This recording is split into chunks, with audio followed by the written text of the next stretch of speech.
聖若瑟英文中學劉仲賢同學嘅《豬豬早晨》，直島約 A5 大小，電子樂器新媒體藝術作品。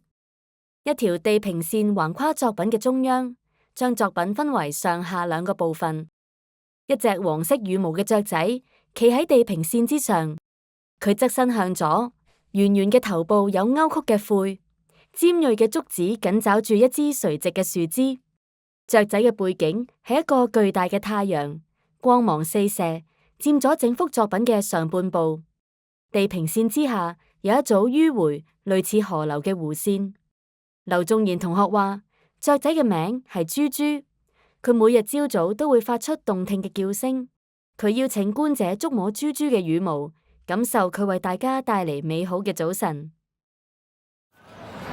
朝早，豬豬會發出動聽嘅叫聲，摸摸豬豬，感受佢為你帶嚟美好嘅早晨。